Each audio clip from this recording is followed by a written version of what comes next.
The White House says that the 10-year strategic partnership with Afghanistan was the upshot of a 20-month negotiation with the Karzai government. And the administration has been talking of an enduring partnership, which is not what many commentators have had in mind as the war draws to an end. So, does it have substance? Although it states Afghanistan as a major non-NATO ally of the United States, 6 core sections of the agreement have not yet been made public. Welcome to Agenda with George Friedman. George, what does a 10-year strategic partnership agreement actually mean? Well, it means that the United States is letting the Taliban and the Pakistanis know that even after withdrawal, the United States intends to keep resources in Afghanistan and do whatever can materially to maintain the Afghans. The 10-year number is used because it's larger than 9 and smaller than 11.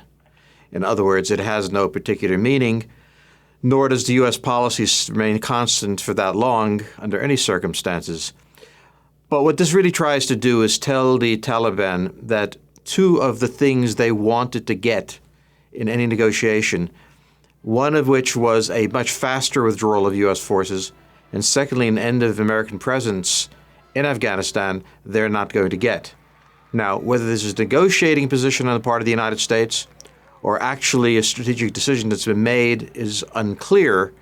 I would suspect that this is part of the negotiations that they would hope would be going on between the Taliban and the United States, and at the moment seems to be stalled. You can never bind future presidents, nor can you bind Congress from overriding this. It's very clear that in Vietnam, for example, at the end of the war, Congress ended all aid to Vietnam, whatever the promises that were made. So the United States is a sovereign country. It can make commitments. It can make treaties. It can break the treaties. It can suspend the treaties or whatever. What this does do, however, is move in a direction opposite of what it was expected Obama would move, that in addition to the 2014 withdrawal date, he has clearly said that we are going to maintain our presence. Again, is that posturing? Is that a reality? He doesn't have to make that decision now. You'll see how this plays out. Will America's allies be expected to sign similar agreements? I think those allies are really spending their time thinking about whether or not they want to wait as long as 2014 or leave earlier. And that's really the question. It's not clear whether or not they're going to give any aid. Some of them may sign some sort of aid packages. But ultimately, that's important, but it really is not decisive. It's what the United States says it does and actually does in the end. Trying to define what this means in concrete terms and very practical terms is unclear, simply because it's not clear that the Karzai government is stable enough and has enough support to accept and use aid effectively. It's not clear that after the 2012 elections, the Americans are going to want to continue this, depending who the president is. Nothing is clear, but this is a massive gesture, and it should be taken as such, and gestures in diplomacy are not unimportant, nor are they determined. Right. Now, given that the long-standing disagreement with Japan on Okinawa now has been put to bed, what will be the shape of the American military presence in the West Pacific and the Indian Ocean? Well, it's clear that both the Defense Department and the White House and National Security community in the United States are committed to an Asia policy. What that really means and why it's being put in place is less clear.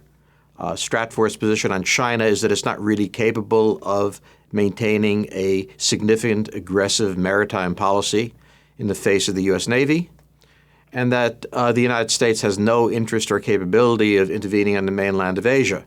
Moreover, when you look at a map, it's very clear that the South China Sea is enclosed and easily blocked off. I suspect that one of the things that they may be worried about is the possibility of insurgency supported by the Chinese in some countries such as Indonesia. This is not to say the Chinese are doing it. It's saying that this is one of the contingencies they're looking at. And in looking at those contingencies, the United States may be called on to support some of these. The idea of an Asian strategy, in a way, has its greatest virtue in that it's not a Middle East strategy. The United States is trying to move away from its obsessive focus on that region, on what the American military called a sandbox. They are obsessed with moving beyond that, and they really don't want to be challenging the Russians at this time. And the Chinese, oddly enough, in our view, are not that dangerous to challenge. There's not much that they can do about it. So there's a lot of pieces moving here, but I would argue that how the U.S. deploy in Asia is going to be fairly minimal compared to U.S. deployments, and what is going to happen there is fairly limited. Right. Will the United States now seek to extend its alliances in this region beyond its traditional partners, Japan, Australia? The United States already has a strong relationship developing with Indonesia. They're strengthening ties with the Philippines now. There's also, interestingly, ties developing with the Vietnamese. I don't know how formal the United States wants to make it. Formal treaties gives you obligations. The United States has those with Japan, has some with Australia. It's not clear it wants formal obligations with many of these other countries, but it's very clear that it's developing. I mean, this region matters. The area outside of China matters for economic reasons as well as military reasons. And the United States is strengthening its relationships. What strengthening means in terms of actually cooperating is far less clear. One last question.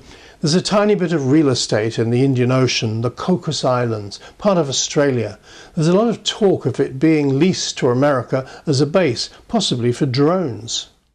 Well, the Cocos Islands, first came up in Australian defense policy when at one point back in the 90s, Australia defined the Cocos Islands as kind of the limit of their interest.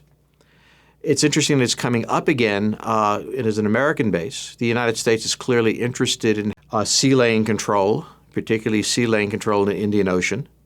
Cocos Islands are not ideally located for surveillance or interdiction, but they're there, and they may be used. The Americans want to place a permanent footprint on the sea lanes, and they don't want to be wholly dependent on warships. And the Cocos Islands would be useful. I doubt if this is a centerpiece of U.S. strategy. That in the region is Diego Garcia. But it's also a way for the U.S. to cooperate with the Australians. And I think both countries are looking for ways, symbolic or real, to cooperate. So I don't think this is a major military move. I think it's a potentially minor one and some minor cooperation between two allies. George Friedman ending this week's agenda. Thanks for being with us at Stratfor today. Goodbye.